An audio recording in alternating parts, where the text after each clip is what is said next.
Good. All right, so today's coffee club, we're going to be talking about witches' tools. We're going to talk about the uses for them, what they are, and how to take care of them pretty much.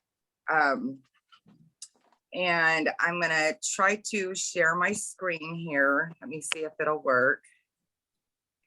Maybe if everybody wants to mute while Becca's talking.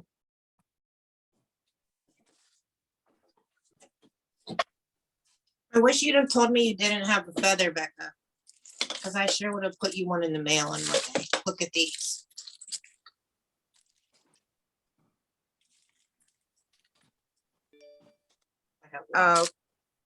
Okay.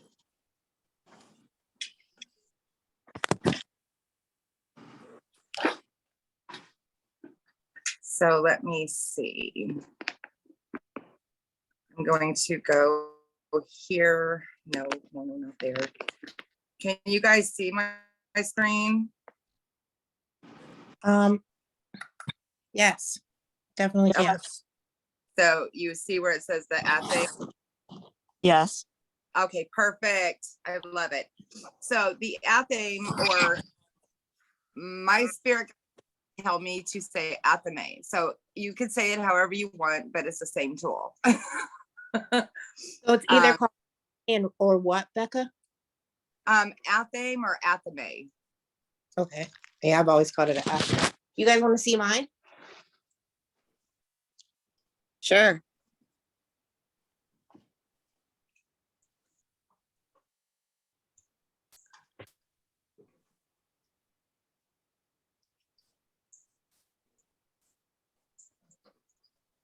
Okay, so yeah, if you see right here, that is so funny that I said my spirit guides told me how to pronounce it, because I haven't actually read this part before, but it says, okay, so we're going to skip the history of it and talk about what it is, but it says before we go on, it's pronounced athame. Do you see that? Yeah, I do see that. Wow, that is so weird. So traditionally, an athame had a black handle, roughly 6 to 8 inches long, double-edged and pointed blade. Usually you would carve these out of a piece of wood, kind of like whittling wood, you know, for the handle itself. Then they would take the blade, and it was a really intricate thing to do. You would have it like where you would kind of, you know, put it in the flame, and, you know, how you do like blacksmith work and make your blade that way. But it says that the blade would have been iron and eventually steel with a wooden or leather hilt handle. So today they're available with an array of blades from crystal to stainless steel to pure silver, with either a wooden or leather hilt. It should always be what you feel comfortable with, though, okay? Practitioners have symbols that are personal to them, etched, carved, or engraved on the hilt or on the blade itself. So, you know, if you go and you buy one in a store, say, and then you come home and you cleanse it and bless it yourself and, you know, activate it, then you can also put a sigil on it, carve a sigil into it with the metal engraver, you know what I mean? Or even into the handle itself, or anything you want to put on it. You can actually embellish it more yourself with personal crystals and stuff like that. But the purpose of it is to enable you to direct your magical energy by drawing your energy from your entire body into your hand, which is the power point that grips the handle of your athame. You can channel your energy into and down through the athame and out the pointed end. So you're directing your athame where you want to focus or move your energy to, okay? if you need to choose between an athame or another tool, it may help to bear in mind that it does have numerous uses. For example, in spell casting or banishing negative energy. It can also assist in summoning your elemental aspect, whether that is your elemental guardians, or if you're calling on the 4 elements, earth, air, fire, and water.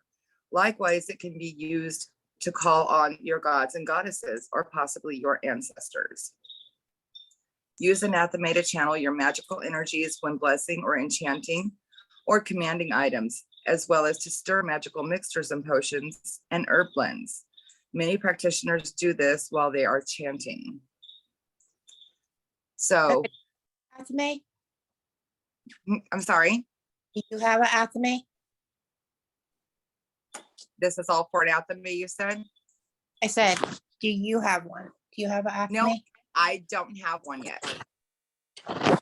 Mine was inherited from my grandmother. It's actually an antique glass cake knife. Can you see it? Let me see. I don't know how to go up with this onto. Okay, hang on.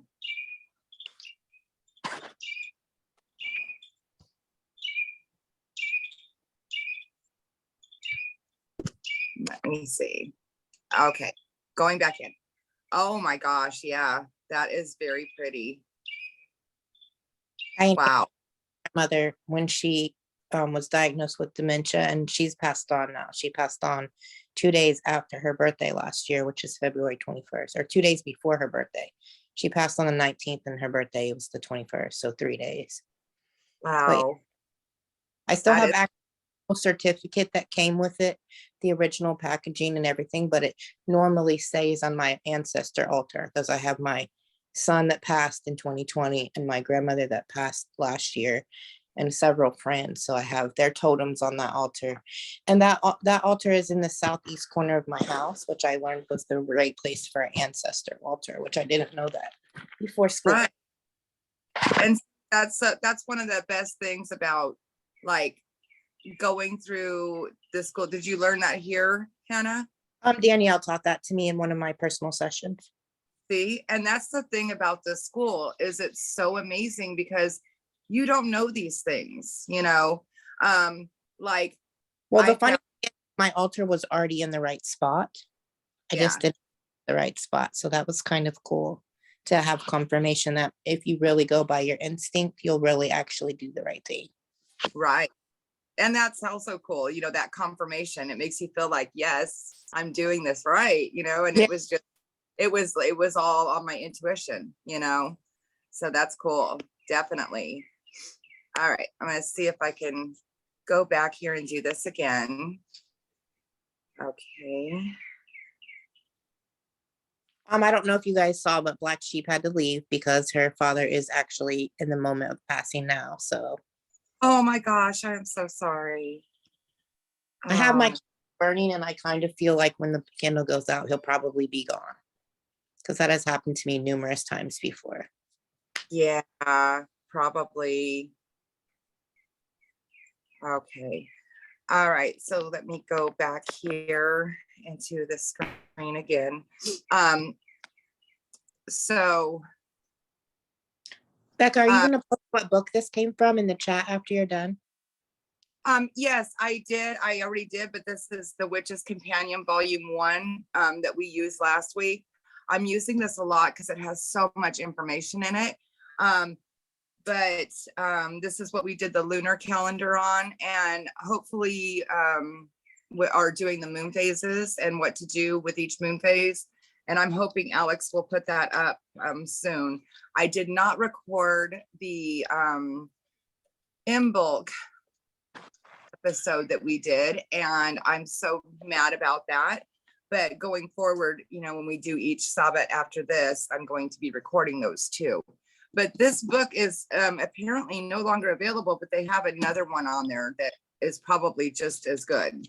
So, you know, it's amazing. I will link it again. Bree made a good comment, Becca. She said it's that solitary practice, you can only do so much in solitary practice, that at some point in your practice you need something, school, a coven. Yeah. He didn't say all that solitary Ab- practice. so far. Absolutely, absolutely. Yeah, because it's like you go, you do the things that you do, but at some point, because that's what I started out as, solitary, because I didn't feel comfortable with my own knowledge and the things I wanted to grow it myself until I felt comfortable enough doing what I'm doing.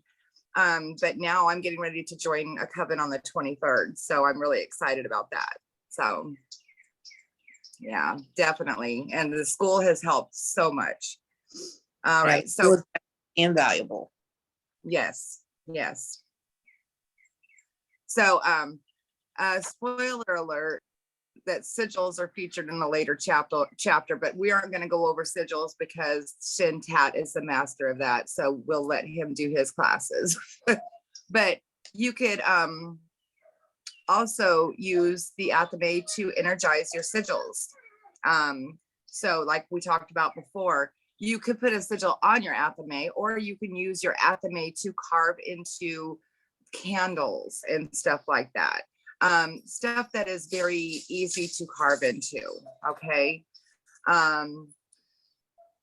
You're channeling your energy directly into the athame and through your athame into that sigil, and it just powers it up. Okay. It's a tool that's very personal to you. Its uses can be many. So use it in a way that you see fit and is comfortable to you. Okay. Some seasoned practitioners often possess more than one athame that they use for different workings. So they'll have one for spell casting, another one for banishing, another one for removal of hexes and negative energy, and some that are used in rituals and honoring their gods and goddesses.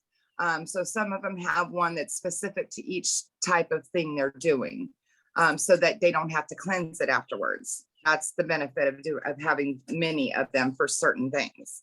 If you use one for everything, then you would need to cleanse it in between each thing that you're using it for. Okay. And a big thing is it should never be used for carving, cutting, or drawing blood, period.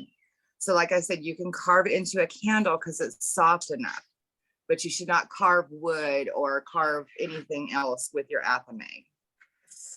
So that's we could have a coffee club on warding. Yes, I actually do have that coming up soon. That's gonna be where, let's see, we're gonna do one. Hi, Paul. Hey, how is everybody? So yeah, we're actually gonna be doing a class on cleansing, consecrating your tools, warding, and what was the other one?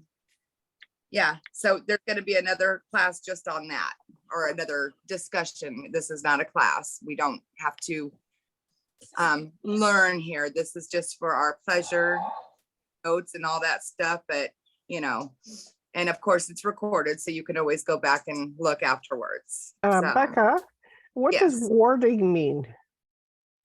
Warding is like, it's a barrier of energy that you place around yourself or around certain things. It's kind of like, like the force field, like a force field. It's basically area of protection. Yes. Right? Kind of. Or like whenever you shield yourself. Yeah. It's like that, but for space, right? Yeah. Yes, like how when you close your eyes and like you meditate and stuff, and you picture that white light and you place that white light all around your aura kind of thing, and that aura all around your body, and it just kind of gives you that protection, and it protects you before you do magic workings or possibly astral projection and stuff like that.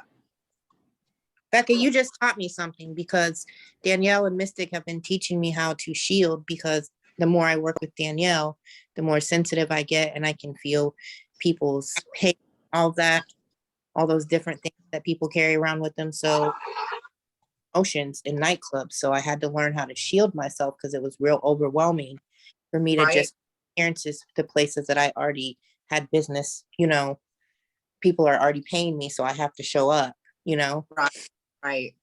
but I never thought about using the white light that Danielle taught me to bring down and cleanse my energy centers. I never Yeah. thought adding it to my aura. I always mentally built my own shield. So maybe that's why it's not very strong, because I wasn't adding the light to it. So you just taught me just now. Try that next time, and please let me know how it worked for you, because I hope it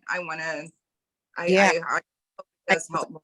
Meetings at a Chiefs watch party. I live in Kansas City. I have 2 big meetings, and it's in the middle of a Chiefs watch party at a lounge. So there's going to be lots of people there. So I'm going to get to try it today at 2. So Awesome. I'm excited to see how it went.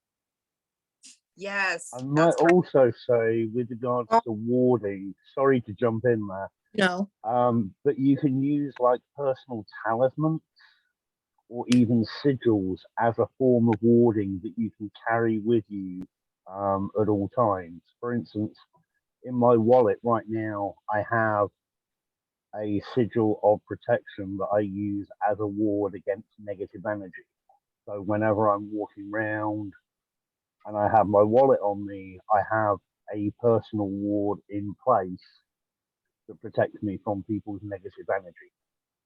Oh my gosh, my daughter's bringing her resin molds for her jewelry. So I could draw a sigil on a piece of paper and encase it in resin and wear it as a necklace, right?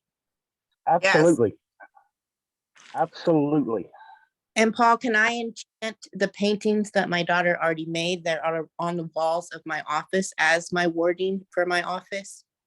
Yes, by all means. Yeah, absolutely you could. I knew that. Well, as soon as you said personal effects, I'm like, because my instinct was to enchant the paintings I already have on the wall. Paul and I had a discussion about, I had asked him about casting a permanent circle, which is, I guess, never a good idea. Yeah. Place only used for yes and no.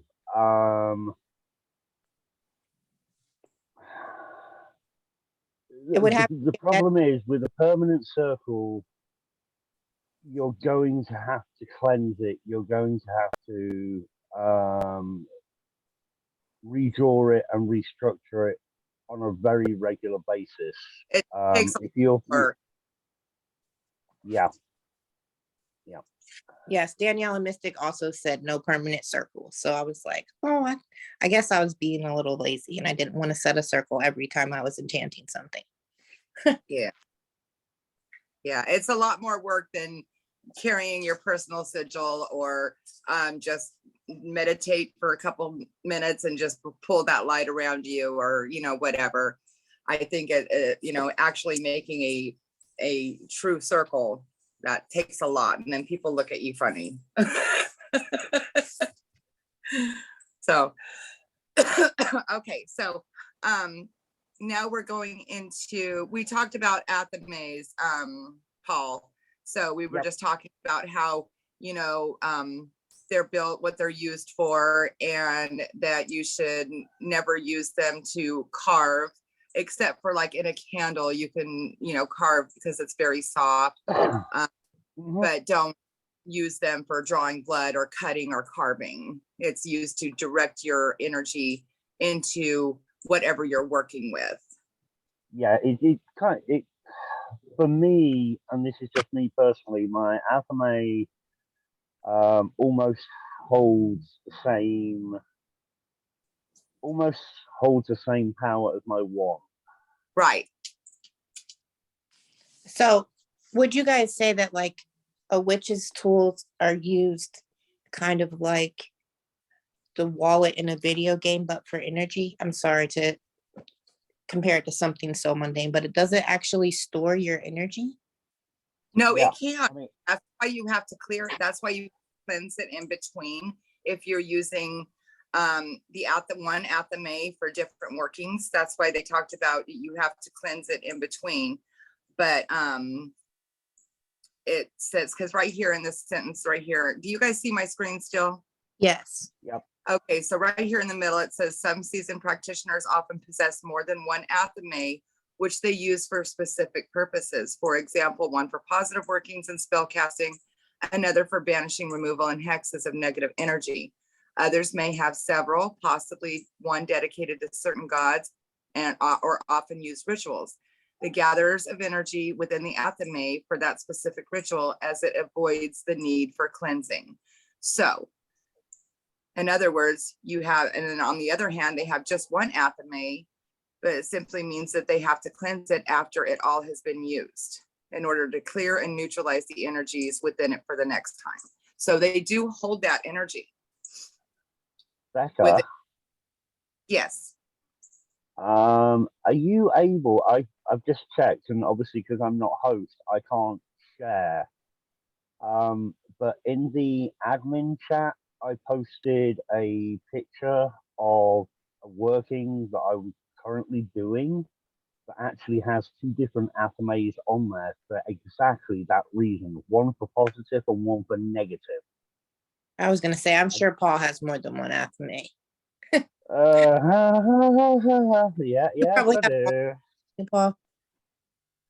Yeah, I'm not sure, Paul. I'm, you know me, I'm technically challenged. I just barely figured out how to Okay. share my screen. But if you want to share that, forward it into the coffee club chat or into the main chat or Yep. whatever, that I would will probably do that right. I will do that right now. see. You're so good with that stuff. I'm.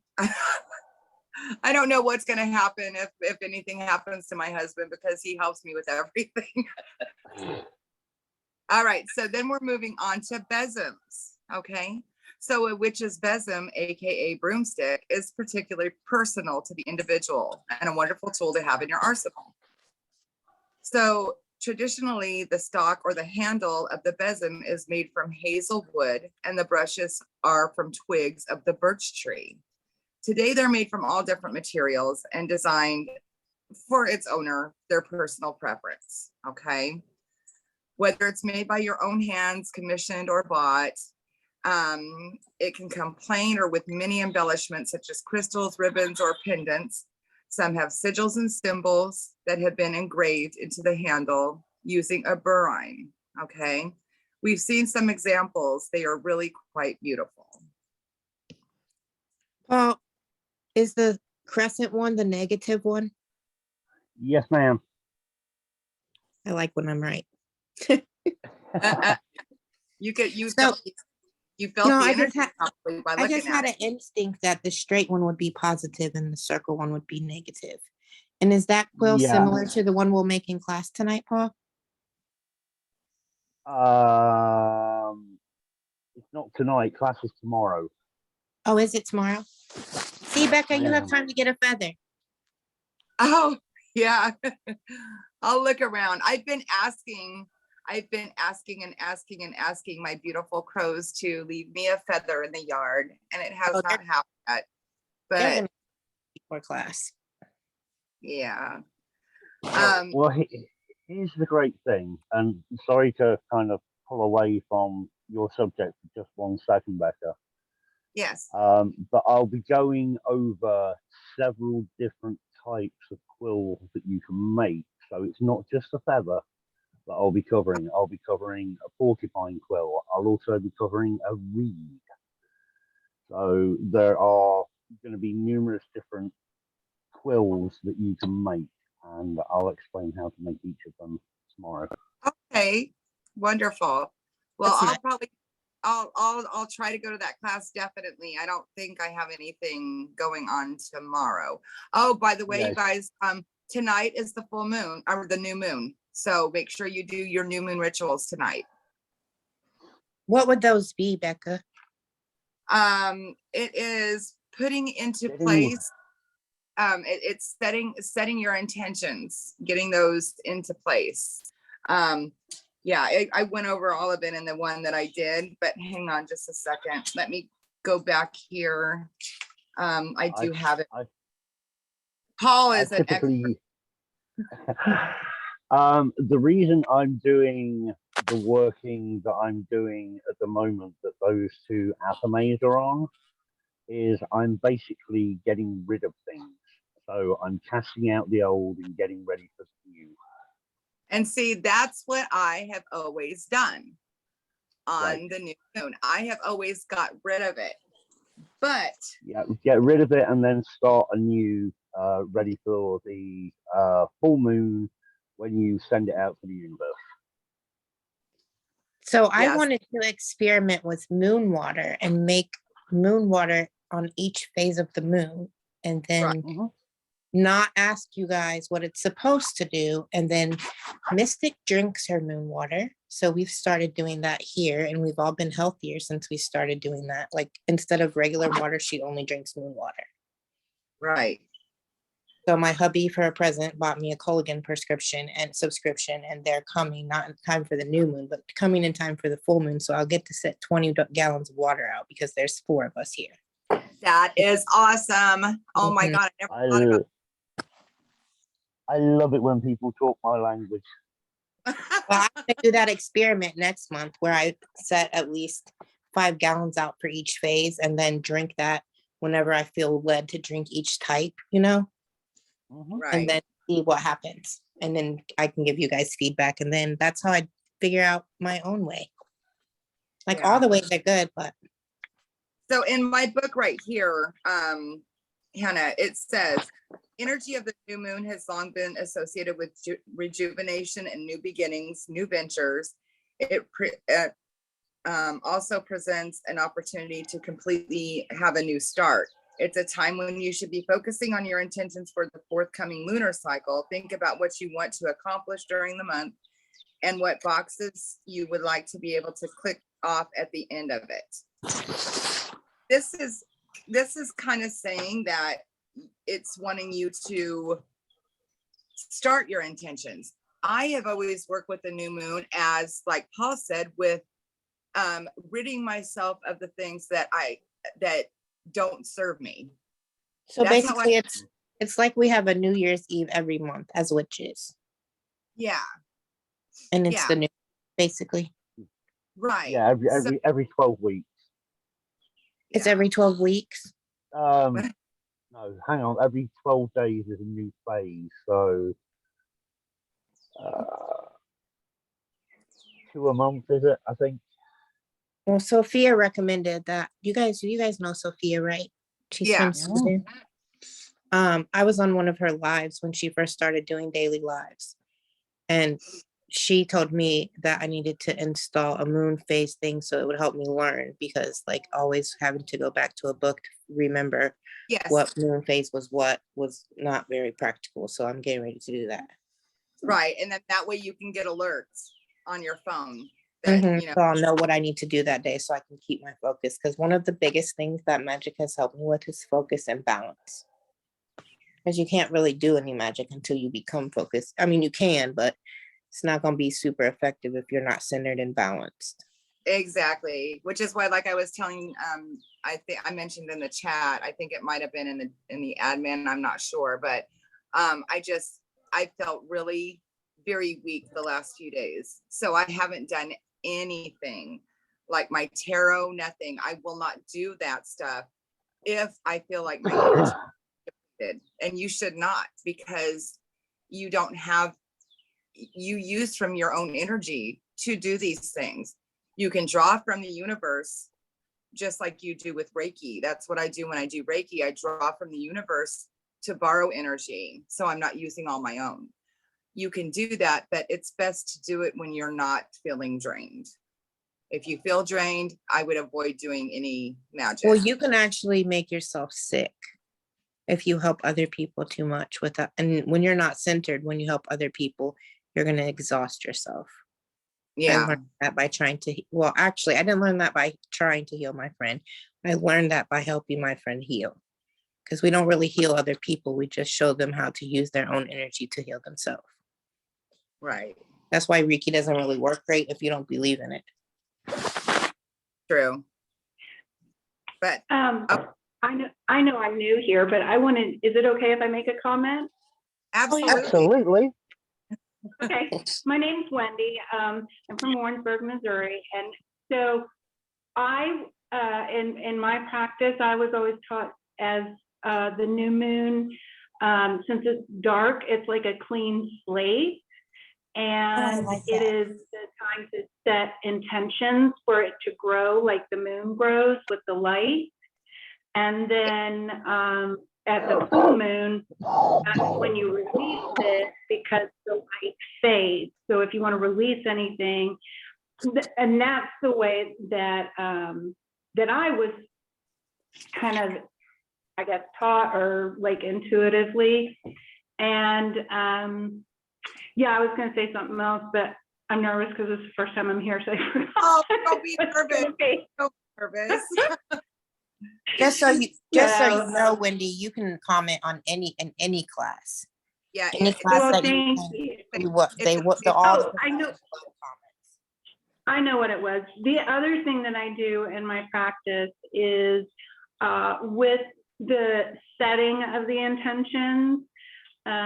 For me, and I don't know, you know, this may be, you guys maybe already have discussed this or no, but for me, if I actually write down my intentions or journal them, it seems to anchor them and make them stronger. Absolutely. And Yep. manifest. So When I anyway, write my that's what two intentions sounds down, they like. become Thank you. manifestations for me. So when I write them down, it turns it into manifestation for me. So Absolutely. maybe that's how it works for you. I don't know. But for me, as soon as I write it down, if I keep the focus that I had when I wrote the intention, because sometimes, and writing it down helps you refocus when you feel unbalanced, because you can go back to that new moon moment and read your intentions and be like, this is my focus. Let me not get distracted. Because life is Right. distracting. And another thing, another point I want to make on that is a lot of people make those intentions or manifestations and they kind of set it and forget it. And then next time they'll do something else. Keep working on that intention, because just it might give it to you, but like one time. And then all of a sudden, like a couple weeks later, you're back to square one again. Keep focusing on that same intention to keep that growing, because, you know, keep adding that to those intentions, the things that you want to happen in your life. Okay. Or the things that you want to remove from your life. I've got a confession to make here. My screensaver on my computer is what I'm trying to manifest. So every time I go to my computer and go to turn it on, lo and behold, it's there in front of me. That's amazing, Paul. I That's a never good idea for a love cell that. phone too. Think about your cell phone. Think about how many times we look at our phone. So instead of a cute picture of something, what if we just had our list of the things we're currently manifesting? Yeah. Yep. And you can make it into a cute picture. You can put the words in. Oh yeah, you're so right. You could make it into a cute picture. It doesn't have to be boring. Yep. All right. So we're going to go forward here on the besoms. Okay. So many witches keep their besom in their sacred space and do not let their besom touch the ground, so energy can flow freely around it. Okay. You can use it to sweep away or cleanse your area of any negativity. So like when you're doing the, you know, like cleansing for your circle that you're going to make, you can sweep out the area with that besom. And it'll also help you get into the right mindset for your ritual, calming your thoughts and clearing your mind so you can totally focus on the ritual ahead. Remember to thank your besom after you've completed your cleanse though. Okay. And it's one thing you can do with it is keeping it by your door, hung over the top of the door. Like I have one right next to my front door, and it's hanging. Now this is kind of like a funny topic because a lot of people say different things about it, but I have it hanging with the handle up and the bristles down right next to my front door. Others hang it across the top of their door. There's certain ways where you can put the broom upside down, and I don't know why. I honestly don't know why. Paul, maybe you do. Yeah, the idea of putting it upside down is you retain what is inside, but get rid of what is external. Okay, So gotcha. it's kind of like you keep the good energy in the house, but the bad energy and the bad mojo out of the house. That's actually that actually comes from a hoodoo tradition, which I don't really talk about because hoodoo is too close to ATRs, which I don't really discuss. Got it. Okay. Okay, so Yeah. I have a question, and I'm sure this is just as much of an oxymoron question as me asking Mystic if a chip had the same power as a boulder when you're talking about a crystal, right? Right. Right. But she said yes and no. But is it possible to have too many witchy tools? I hope not. Well, the idea if you use them, if you got them just lying around and you're not touching them at least once a month, you know what I mean? Oh, yes, I actually do know what you mean because Yeah. recently my crystals that were in inventory got mad at me and wanted me to take them outside so people could see them so they could have owners because they were mad because I hadn't handled them. Yes. So Yes. I know perfectly what you mean. They can take on an energy all their own. So you can also leave it upright outside your front door to indicate you're a practitioner or you're at work. So upright, again, I don't know if that means bristles up or just standing. Upright refers to bristles up. Bristles up. Okay, gotcha. So, you know, if you want to let everyone know that I'm a witch, don't mess with me, do that. Yeah, but you could make it like really cute, like a little door decoration instead of a wreath, and people, unless they were actually another witch, they probably wouldn't know what it meant. Right. Right. They Because would just I'm not think saying that I'm you're ashamed of fortunate. being a witch. The name witch is in my business, right? The Right. Wonder Witch Emporium.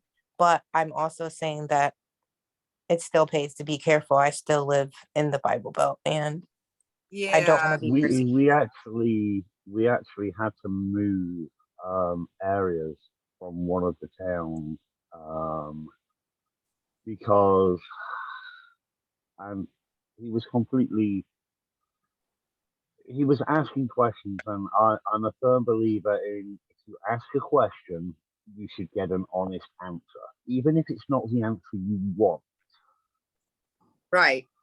And obviously, people have, you know, I might say one thing and then somebody might say something completely different. It's an opinion, you know, it's just, if I'm talking about my practice and what I do and what I don't do, we used to keep witch bells on our back door because we don't use the front door of a house at all. In fact, if you came through the front door, you wouldn't actually be able to move it because there's a 12-foot by 18-foot bookcase there. But the back door, we had some witches' bells hung on there. And there used to be a witch's key and an acorn. Now, witch's key, a lot of people know about, but acorns were actually used during the times of the witch trials. If you were to walk in a forest and you were to hand somebody an acorn and they were to hand you one back, that was the sign that you are dealing with somebody who has the same practice as you. Wow. Yeah, I have had acorns on my altar, but I didn't know exactly what they were for. So that's awesome. Yeah, it was it's referred to as a witch's token. But it was a token of acknowledgement without openly discussing it. You could pass each other an acorn. And we have the acorns all around the bells. And he asked a question, and he happened to be talking to his grandmother, who happens to be the pastor at a rather strict church, shall we say. Wow. And when you have people pounding on your door at 6 a.m. calling you everything from a heathen to a Satan worshiper to a, you know, it's time to relocate. So we relocated, but yeah, we were victimized for a good 2.5, 3 months by people of not just one church but several churches, literally 24 And hours a it's day, 7 days a week. so sad that that's still happening. Like, really, you Yeah, know? I know, and it purely is a lack of understanding. And it wasn't until I turned around and said, "Look, this is what Satanism is. This is what Luciferianism is. This is what I am." I Right. don't even 100% believe in Lucifer, as I recognize him as an entity that exists today because of people's beliefs in him. That's what I'm going to say. Yeah. That's Oh, the whole can of worms. It's way off subject of what we're talking about today. right. And So and it's Andrea said witches' bells are used to keep evil away when they ring. Yes, yes, Okay, so I'm going to tie that to vibration, because everything I've been learning with Danielle's, everything's tied to vibration. And like the right. lower emotions actually vibrate at lower hertz.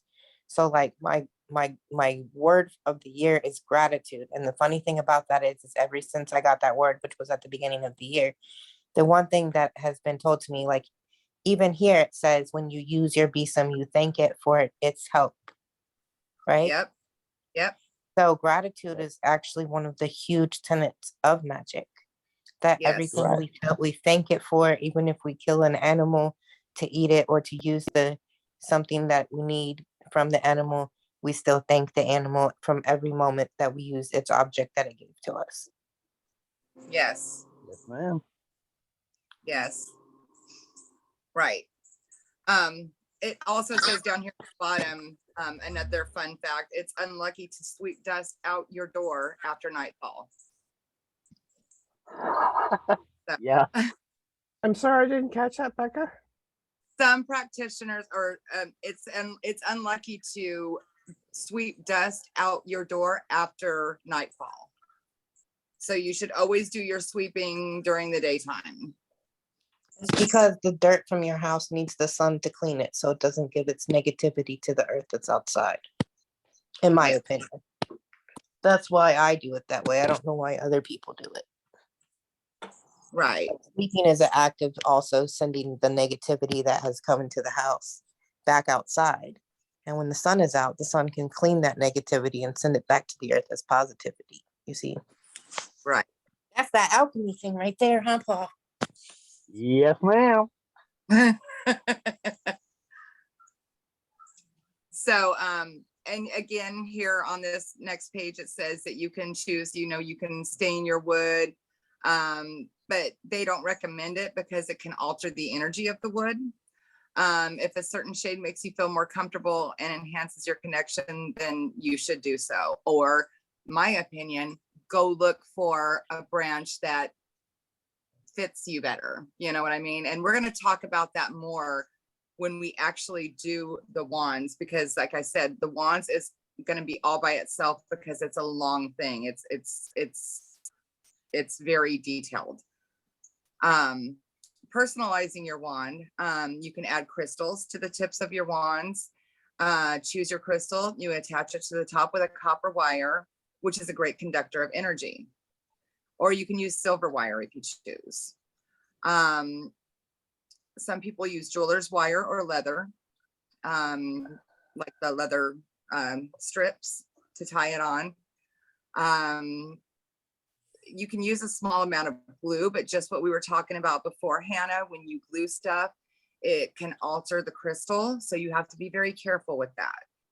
So yeah, well, we just felt the energy different, and that's when he was like, I don't want to glue anymore. I want to do mine a different way. So I don't know. yeah, I don't know how to do it, but I'm gonna figure it out. yeah, do some kind of wire wrapping, or like let me see. I still think his tree resin mixing, maybe like tree resin and wax together was his idea. Yes, And then I think sticking the crystals onto that. And he was like, because we looked up on the school website. I'm homeschooling him, and I'm using the school website for all anything magical that we do. So like there's a whole thing on there of how to make a wand, how to set a circle. It's in the study guides. Right. Like my favorite part of the whole thing.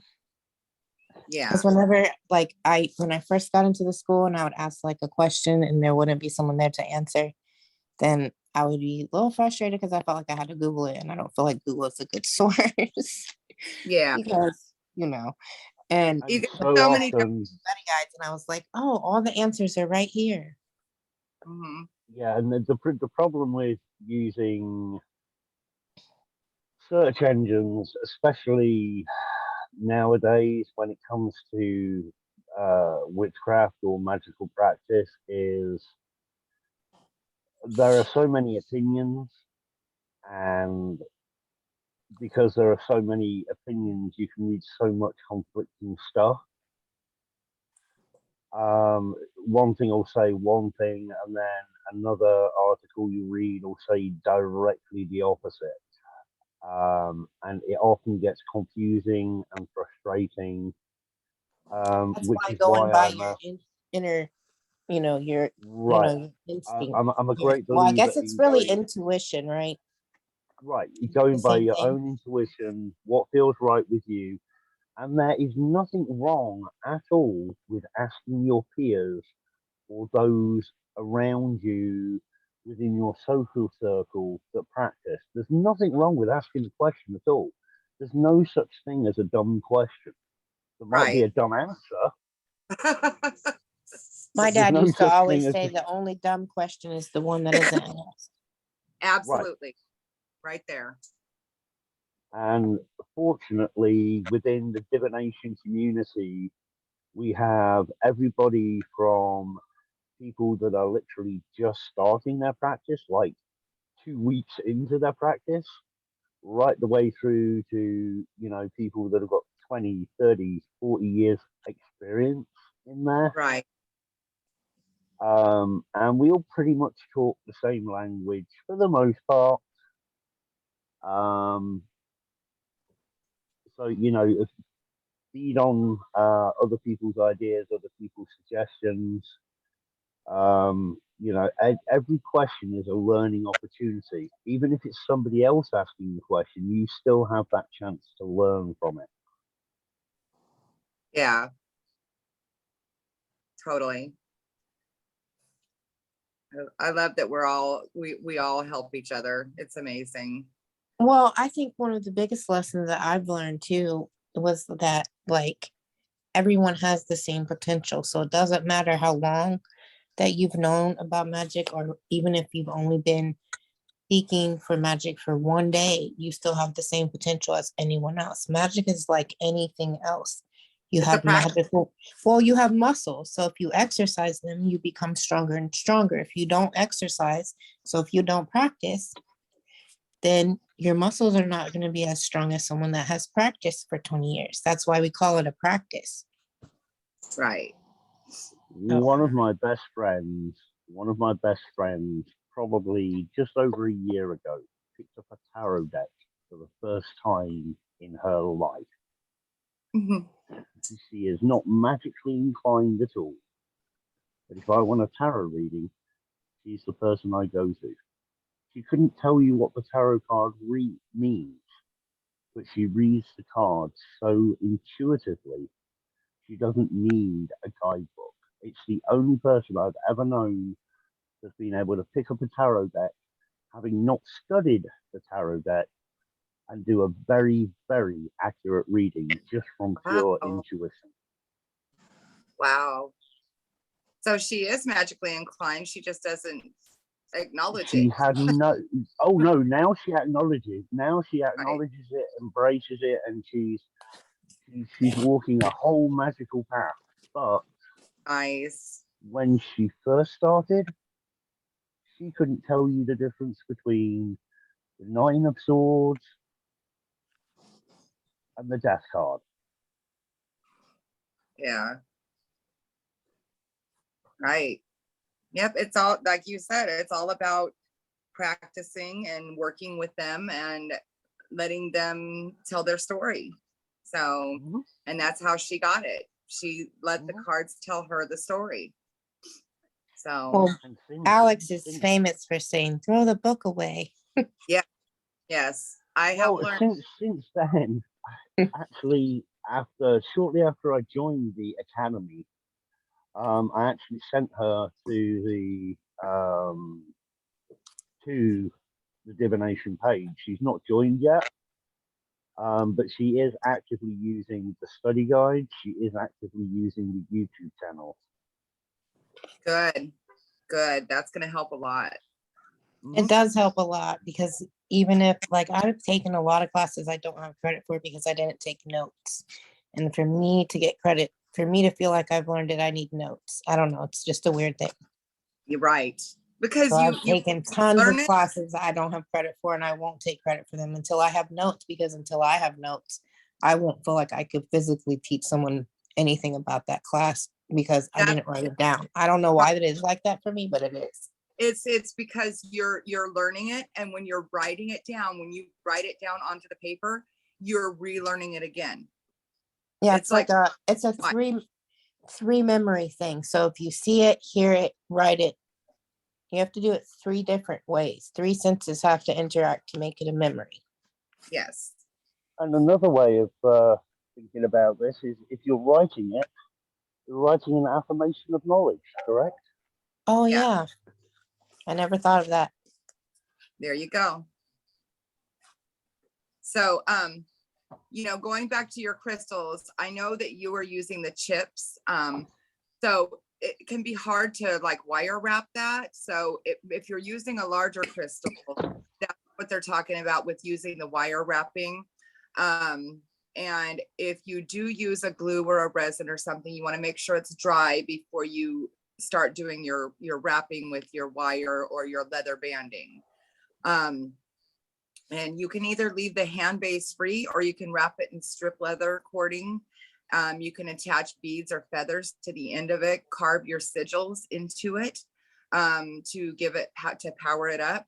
And again, we're going to go over a whole discussion on wands. This is just like an introductory. There's so much more to wands. I personally went and got like the ribbon from Michael's, and I wrapped it around my wand and just like glued the end of it because I just thought it looked really pretty. I mean, it could be however you want it to be. I actually have a wand that I bought that is made of some type of, it feels like it's like a bronze or something. And then I have the one that I made myself. So having different wands is okay. And, you can have one for decoration and one that you use, or one that you use for positive, one that you use to remove negative, like we were talking about before with so I'm sorry. I'll plead the fifth. I'll plead the fifth. Oh, But I okay. think this goes right back to the discussion of how many magical tools are too many? Yes. So So I will be upfront. I have one for decoration. I have one that's made out of crystals that I only use with crystals. I have my ceremonial wand. I have my ritual wand, and I have my everyday wand. there you go. And that's And like I'm sure, he might find one that he needs for something else too, or 3 or more. 3. That's what happened with me and crystals. yeah. They're everywhere. They're all over my house. They And literally are everywhere. it's personal preference. There is no wrong. There is no right. If you only have one wand, then you clean it in between. You cleanse it. And we're going to go over cleansing. We might do it right now, depending on how much time we have. But we're going to go over that definitely because I have the cleansing and the warding also coming up in another discussion that I had kind of separated. But either way. So It's 1:05 right now in Eastern Standard Time. yeah. Okay. I have a question about if you have a wand made out of wood, is there a specific wood that would be good for clearing negativity? Yes, and that's going to be in the one that we're going to do specifically on the wands. That's why I said there's so much that goes into it that you are going to have an extreme knowledge by the time we're done with that of what would you use, how you go about obtaining it. And it's like literally probably like 5 pages long on just on the wands itself. Okay. So, but you want to, when you're using your wand, okay, you consecrate your wand just as you would any other tool, okay? Then when you use it, you want to make sure you're universally grounded, okay? And that's another thing we're going to do. That's what we're going to do with the warding. When we talk about warding, we're going to talk about grounding and warding. And what was the other thing?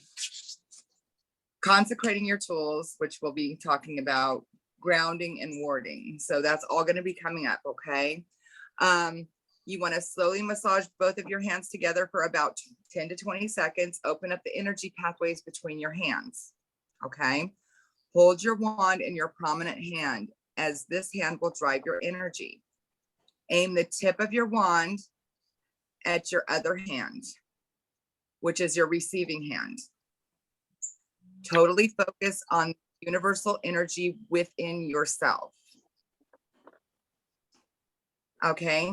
And oh, I don't know what happened. You're still good. Okay. I think these are out of order. I'm trying to find this. Okay. Okay, so we'll do this. Yes. Okay, so this is the, we'll go ahead and go over this, okay? Because it's right here. It talks about the kinds of woods that you use. We'll just go ahead and go over this, okay? So there are many recommendations of which wood to choose for your wand or staff. So we have compiled a quick list based on trees native to the UK to help you choose ones you are drawn to for further investigation. And a lot of these trees are not only in the UK, but they're found here as well, okay, in the USA. So you can use alder. That is for motivation, action, and protection. Apple is for healing and bonding. Ash is for protection, guidance, clarification, healing work, fertility, and renewal. Aspen is for protection and cleansing and truth seeking. Beech is for binding, friendship, healing, wisdom, and knowledge. Birch is for purifying and cleansing, grounding, and renewal. Chestnut is to eradicate unwanted energies, cleansing, and physical healing.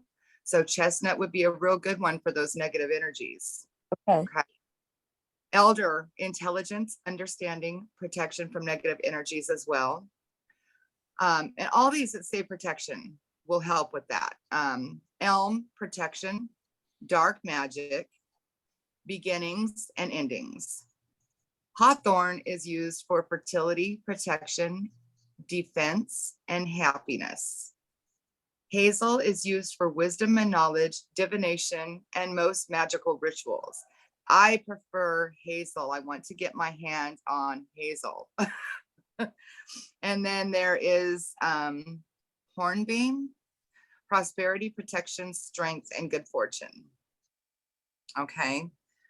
So I think this was coming back to the beginning of where I left off.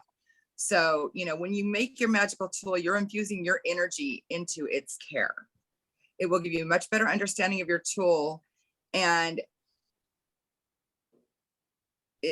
that doesn't make sense, enabling you to tune into each other much quicker and easier so that you guys have that bond, you and your wand. Giving your spells and your rituals more power and strength. Magic wands and staffs are no different. They can be extremely expensive to buy. Even though some of them are so beautiful, it's hard to resist. But for those of us who are on a budget, you put together a quick guide on how you can make your own for free. So the trees surround most of us where we live. They're in our gardens, fields, parks, along the roadside, meadows, everywhere, okay? The best time is when after we've had a storm or it's been windy, and trees during this time will drop their branches. Or look for trees with dead limbs that are much easier to cut. Okay. Now I got to go back and find page 46. Okay. And can I just say, Yes. if you are going to take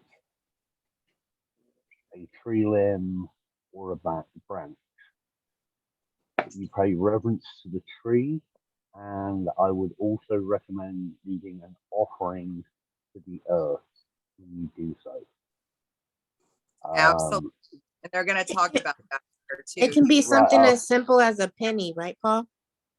Absolutely. Yep. Absolutely.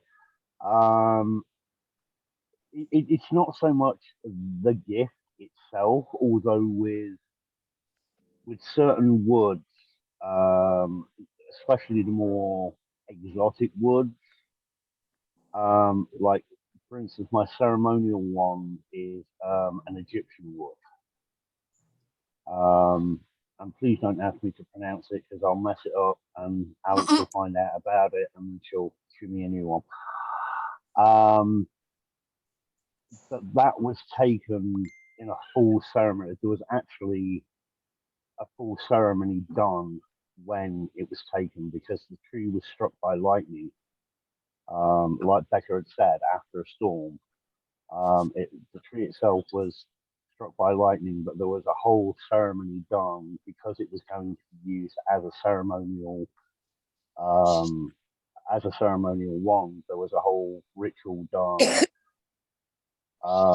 blessings left, so on and so forth. But if you're picking wood up or if you're using anything from nature, please pay reverence, respect, and if possible, an offering, even if it's water.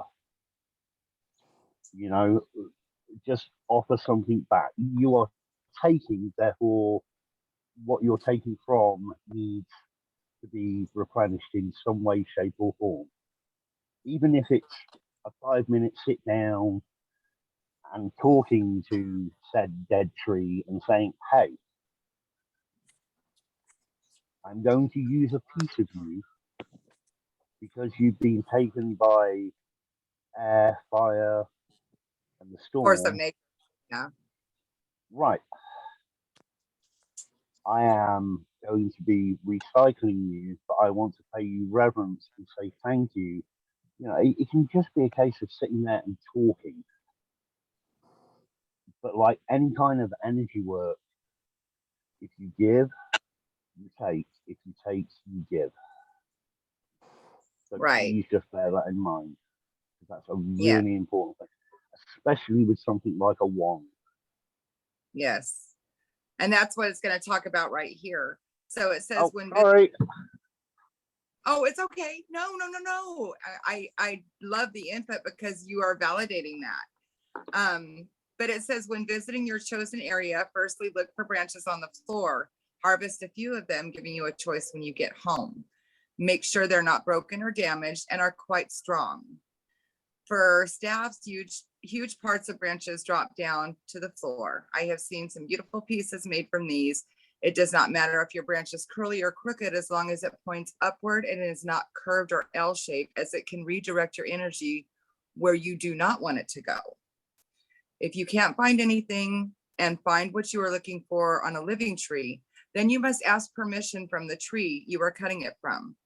Tell them what you are using it for and ask them to bless the branch. Tell them you will give some of your energy in its place by giving the tree healing after you have cut its branch. You will get a feeling if the tree agrees in its acceptance. Cut the branch you've asked for only, and then thank the tree for its strength, kindness, and energy, and give the tree healing where you cut the branch as agreed. You often get a shudder or an uncomfortable feeling if the tree does not agree or want you to touch their branches. If this is the case, thank the tree for their consideration and walk away. Some trees, unbeknown to us, are not well, and they cannot afford to give their energy away, and they know that their wood would not be good for what you want it for. So it's a waste of time for them, and you. So listen to them if they say no. Okay. So if you get that feeling like you're sitting next to the tree and you're looking at the branch and you just get this awkward feeling or like a shiver or something, that's the tree's way of telling you no. Okay. Once you've decided on a piece, strip the bark off the wood, cut off any knots or sharp bits. Once done, you will need to leave your piece in a warm place to dry out in season. Don't worry if you can't get all the bark off. Some woods shed its bark as it dries. But it can take a little longer. And then when it's totally dried out, it's ready to shape. Get some sandpaper and sand off any remaining bark, sharp bits, or knots as smooth as you want it. Then sand the rest of your wand to match. Then shape it with sandpaper to the end of your wand and base. It's now ready to be prepared. You'll need oil. You'll need to oil or dress your wand to bring out its beauty and protect it. You can perhaps use tongue or linseed oil. And it's not a must, but a recommendation. Use whatever suits you. So that being said, you can do that and make it beautifully ornate, or you can have it just extremely natural, just as it is. I personally don't take the bark off of my tree, off of my wand. It's a personal preference. Okay. So that's pretty much up to you guys. Let's see. Let me go back here. When it's talking about drying the wood, just to give you an idea, if it's dead wood that's on the ground, you're probably going to have to dry it for at least 2 months. If it's fresh wood that come from a freshly felled tree, or if you're taking it from a tree, you're looking at a good 8 months of drying. Right. Just so people are aware. I mean, during the crafting club that we're doing, I will be covering about making wands. So this is really helpful to me, with you talking about all the different woods, so on and so forth. But yeah, when you're drying a wood, if you're drying it naturally, which 99% of us are going to be, you're going to leave it standing in a warm, dry place for at least sort of, depending on whether it's already dead and fallen from the tree or whether it's fresh from the tree, anywhere from 2 to as much as 12 months. So it's not like it's a quick deal, because if you do, you'll actually spoil the wand, because what will happen is when you take the bark off, if you take the bark off, the wood will start to crack on you as soon as you start to try to dress it, sand it, or any kind of alteration you try to do to the wood. If it's not completely dry, it will fracture on you. Yes. Yes. So that's why I tend to leave the bark on, then I dress it so that it just adheres to it, and then it looks pretty and he knows it wasn't sanded and shaped and all that stuff. Right, and that's a great way to do it. That's a great way to do it, because then not only are you taking the essence of the wood, but you're also using the skin of the wood, so in effect the bark of the wood, to further enhance your magical workings, which in itself is a really powerful thing. Yes. Personally, the only reason I strip wood is because I dry at the same time I'm drying the wand, I'm also drying the bark, because I use a lot of wood within incense and things like that within my craft as a whole. So if I've got oak wood and oak bark, then I have a base that I can use to make incense, or so on and so forth. So that's the only reason I do it, is because I tend to use it further on in the practice. Yep. Like I had my husband when we were in, I think it was when we were in the New England area. I think they had a lot of birch up there or something. And he took He literally got a big slab of birch bark and put it in a bag, and then we stuck it in my suitcase and brought it home with us. My wife actually, talking of birch, my wife actually has an offering bowl that's made out of birch bark. Wow. Yep. It's, So I you know that it- it's it- a lot of magical it's properties. taken. I had to Oh, have absolutely, absolutely. it. Yeah, using like bark, big chunks of bark as offering plates or gridding plates. Absolutely great idea. Yeah. So as we talked about before, wands and staffs are made from a variety of materials, including wood, stone, or bone. They are used as energy instrument to channel and direct your personal energy. They can be used metaphysically to manifest whatever your mind desires and to dispel negative energy. They are frequently used for healing, both physically and spiritually. While they can come in many different shapes and sizes, they are simply in essence an extension of you. So some practitioners will use one wand or staff for all magical workings, and many will use multiple wood types for different rituals like we just talked about. Okay. Sorry. This is kind of going all out of order, and I'm sorry, but okay, so now we're going to talk about cleansing your wand. Okay. Oh, sorry. This is important up here on the top too. So and then we're talking about holding the wand in our dominant hand, okay, and pointing it towards the receiving hand. Then you're going to envision this energy traveling down your arm into your wand, then out through the tip directly into your receiving hand. Okay, up through your arm and back down your prominent arm into your hand and your wand. Do this a couple times, okay? Now you can direct your wand to strengthen your spells, energize tools and amulets to enchant and heal. You can use it to cut through blockages or cast a circle. That's one major thing I use my wand for. In fact, you can use it for whatever you want. Do not let other people touch or use your wand. Very important. It can transfer unwanted negative energies, and it will confuse your wand, creating chaotic energy for the user and for you once returned. When using your wand, even though it's now charged with your energy to use, I would still make sure you're grounded, as depending on what you are doing, it can zap the wand of energy and start to drain you of yours. This won't happen if you're grounded. Okay, so how to cleanse your wand? It's very important to regularly cleanse your wand to eliminate bad or undesired energy that is picked up. Here are some ways you can do that. So you can burn sage beneath your wand as it glides beneath. Imagine sage is sucking all the negative energy from your wand. Do this until you feel it's time to stop. Your wand will let you know. You can cleanse your wand with crystals. Selenite is a great crystal to purify. Lay your wand on the selenite. The bigger crystal, the faster and more through, the bigger the crystal, the faster and more thorough it will cleanse and purify.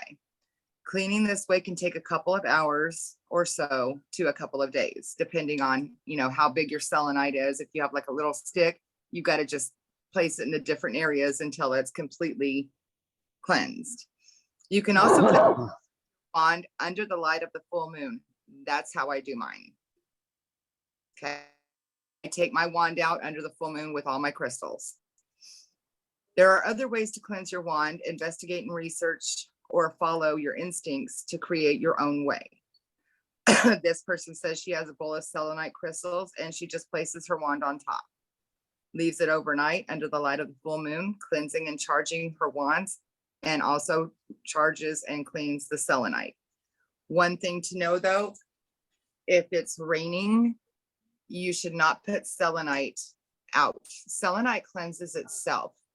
There should be no reason to really charge under the moon because it's a self-cleansing crystal.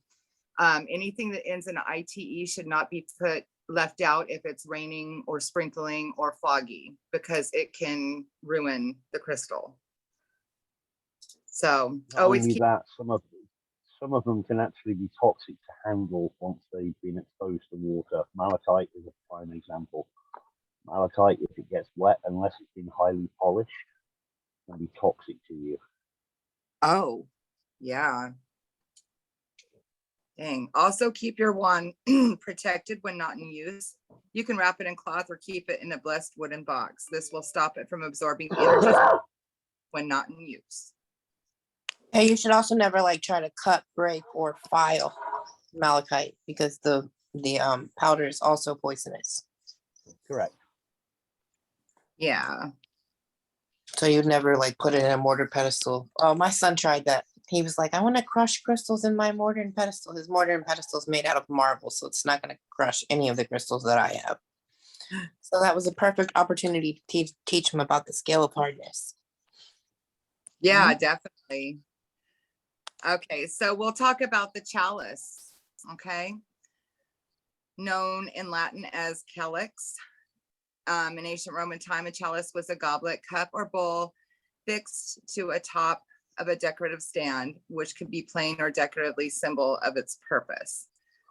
Commonly used to hold wine or ale, such as banquets, like at a banquet, okay? In many religions, it's used to hold sacramental wine during the Eucharist. It's also known as the Last Supper of Holy Communion, which is symbolic in receiving blood of Christ during Mass. La, la, la, la, la. Okay, so since early Christianity, they've been using our forms of offerings. One of the most sacred vessels.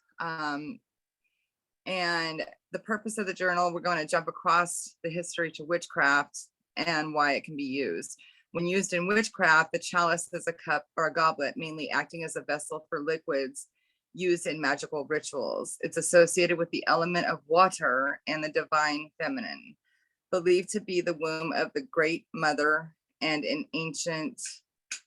Now, see, this is driving me crazy because I did these all in order and then they didn't come up in order. So ancient Egypt, the abyss of the goddess known, holding the primordial waters where all life came from. In old pagan and modern rituals, it was used in enchantment of the great rite. Also sacred union of male and female who bring life into the world. Okay, so it's a symbol of abundance and fertility, used in offerings and libation to the deities and offerings to ancestors or whoever you work with magically.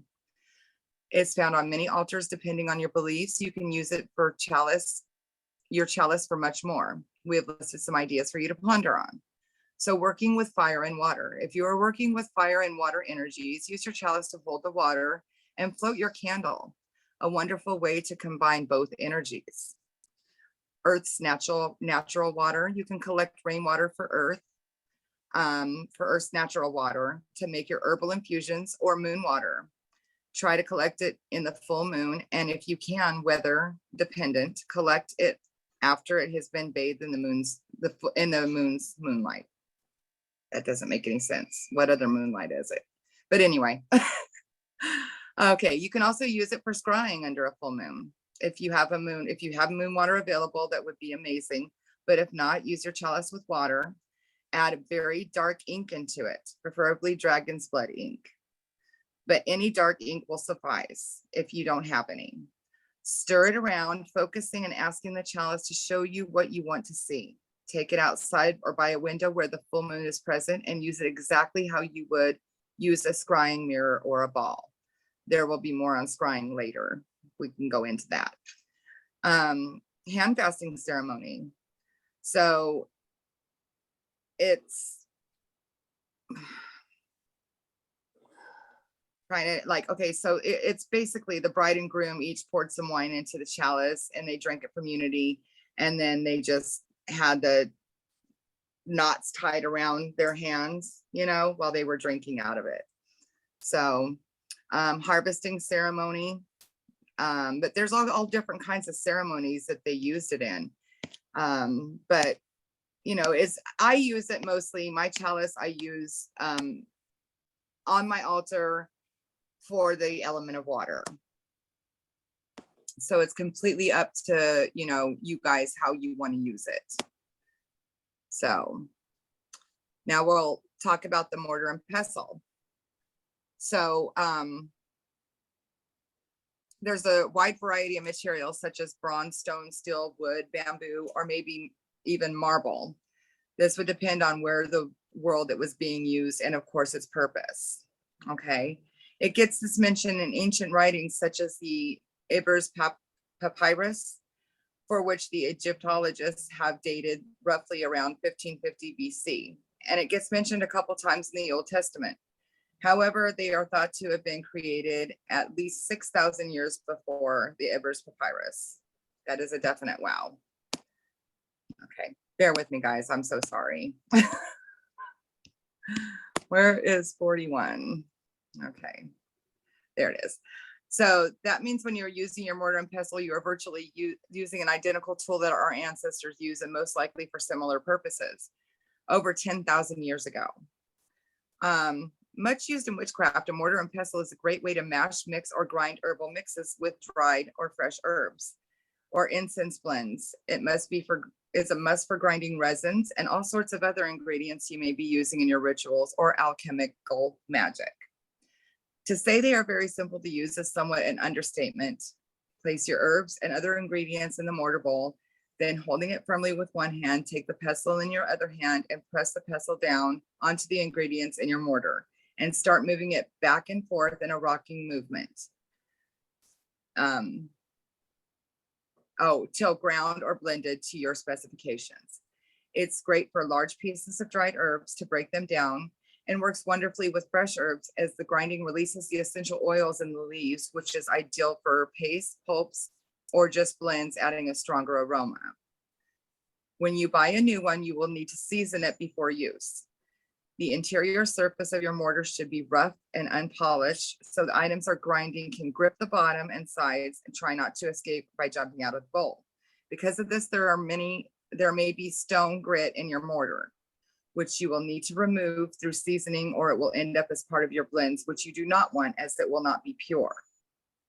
So you do that by following this, okay? Step 1, you need to wash it with hot water only. Never use soap or detergent. It sticks to the mortar and will infect your blends. Let it dry thoroughly. Then fill the bottom with white uncooked rice. Then roughly grind them, then discard. Repeat this process until the rice grinds into a white powder. It may take several grinds, then discard. When it is white, it shows it is clean or has no grit or color in it. So make sure the powder around the sides as well as the bottom, make sure the powder is around the sides as well as the bottom before discarding. I need to go to 42. There it is. Okay, step 2, add 4 cloves of garlic and mash into a pulp. Add the garlic, a teaspoon of peppercorns, a teaspoon of rock salt, a teaspoon of cumin, then grind them all together, mashing them into a smooth paste. Rub it all around the inside of the mortar. Let it set for about 30 minutes or more. If your witchy sense tells you to, leave it longer. Then wash it with hot water only. Let it air dry. Your mortar and pestle is now ready to use. So if you use the mortar and pestle in your cooking, then excuse us for stating the obvious, but you must have 2. Do not mix them up.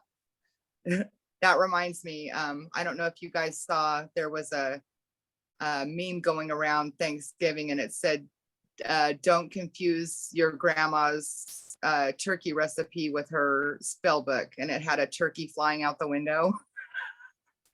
I don't know if you guys saw that, but it was really funny. So anyway, it's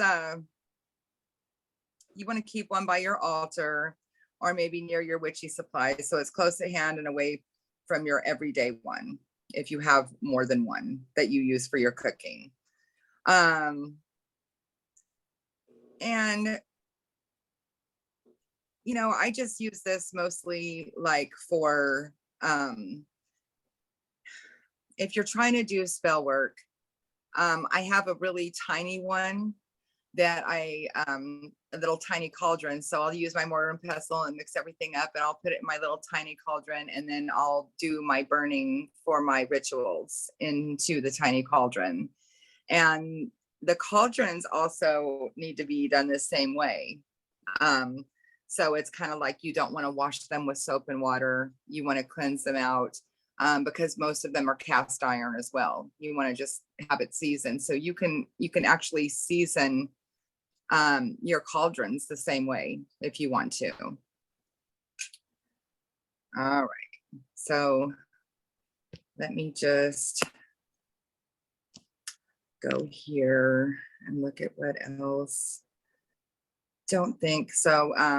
Talk about candles real quick, and there's a whole section on candles as well that we can go into. But in witchcraft, candles are a basic, integral, everyday tool which we use in many spells and rituals. Sometimes they require use of candles in various colors. Thankfully, candles are relatively inexpensive and readily available in a large range of colors through your local witchcraft shop or online. Candles of all shapes and sizes are also used to energize an area with light and provide protection as well as cleanse. They are easy to incorporate into a ritual for those that are just finding their path. And let's face it, we all love candles. Candle magic is such a huge subject. We have decided they dedicated it in chapter 7. Like I said, we'll go over that too. Okay. So again, candles, they have corresponding colors, and we'll discuss that later, but each color candle has a different meaning attached to it. Several different meanings. You can use like a different candle, for like a color candle can have like 6 different meanings. It's depending on your intention that you're using it for. And a white candle can replace any candle, just like a clear crystal quartz can replace any crystal. It's the intention. Okay. So we'll talk about the burine. Okay. So this is what we were talking about with the athame. But the burine is it can be absolutely any sharp pointed tool that practitioners use to inscribe or carve words, sigils, and symbols. This can be into candles, wood, or any other magical items. And like I said, the athame you can use on the candle, but it's most recommended you use a burine for this. Okay. It's specific to the user, and witches have many versions depending on what they're using it for. Some witches use sharp crystal points or conventional tools such as a bradawl, nails, or a specific pin. There are many carving tool sets on the market that you can consecrate and use just for your magical workings. And as normal, Google is your friend, even though Hannah doesn't like it. Give it some research and see what works for you. And then we have the bowline or the bowling. It's equally as sacred as an athame. The bowling is a rather more practical knife to have as a tool. You can use a bowling either in or outside of your ritual or sacred space. Unlike an athame, it can be used for physical cutting, like cutting of things. Okay. So, this goes back to the besom. Little fun fact here on the besoms, going back to the besoms. If a guest is overstaying their welcome, stand a broom behind the door of the room they're in. They will become uncomfortable and want to leave. If you do not want a returning overnight guest, sweep the room they slept in as soon as they leave so they won't return. The besom is a purifier of its element is water and should always be stood upright when it's not in use as a sign of respect. Okay, moving on. Did someone mention witches fly on their broomsticks? If only we could. In the Middle Ages, witches were thought to mix various potions from the likes of belladonna, henbane, mandrake, and jimson weed, all of which actual evidence of this is said a salve was made, which they put on their nether regions with the tip of the besom, and it would make them feel like they were flying during their high on their broomstick. They apparently really did believe they were flying, and in reality, who's to say they were not? For those who can astral travel, is this not the same thing? So yeah, but that's kind of where the witches flying on their broomsticks came from. It was actually kind of like sex magic with their broomstick. So. But yeah, a lot of detail in here. So the cauldrons. So the use of cauldrons, also known as kettles, dates back to the late Bronze Age, 3000 to 1200 BC. Our prized possession is, of course, the flickering cauldron, which is the local focal point of the Great Hall of the Flickering Manor. This is where the Flickering Manor came from. So today cauldrons come in a variety of sizes. Some have 3 legs with a lid and a hanger, while some are small enough to sit on your altar. Equally mind-boggling is the fact that still today cauldrons are pretty much made in the same way as they were originally, from cast iron, like we just talked about. The biggest difference is that today often have molds integrated into them of a pentagram or maybe a double moon symbol, etc. Because they are made of such sturdy stuff, you can literally burn virtually anything you want in them, unless you're doing a lamb casserole, and then you wouldn't want to. On the other hand, you can grind and burn burn herbs and candles, mix up incense, potions, and lotions, or burn a handwritten spell in it. So like, you know, if you want to, sometimes if you want to do your intentions or burn letters, you know, some people have talked about burn letters. When you want to kind of separate from somebody, you write a burn letter and you can pop that in there and burn it. So long as you take care of your cauldron, you can do close to anything you want with it. Dropping it on your foot is not recommended, so it should be avoided. But yeah, so you can also, if you don't have a mortar and pestle, but you have a cauldron, you can also use the cauldron and some kind of tool to grind your spices or your herbs or whatever directly into the cauldron as well, because it's made out of the same material. The cast iron will work just as fine. Okay. All right, so I think that's pretty good. Do you guys have any questions?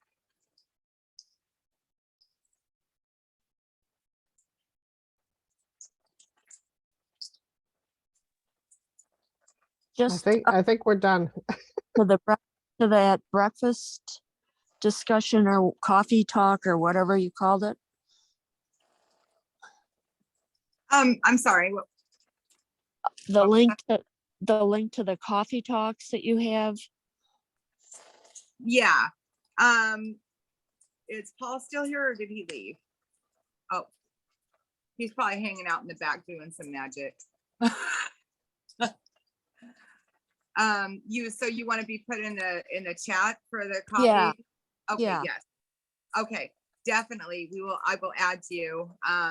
And you know, you can always because I know Paul was going to put something in there. I think a picture of his 2 athames that he has.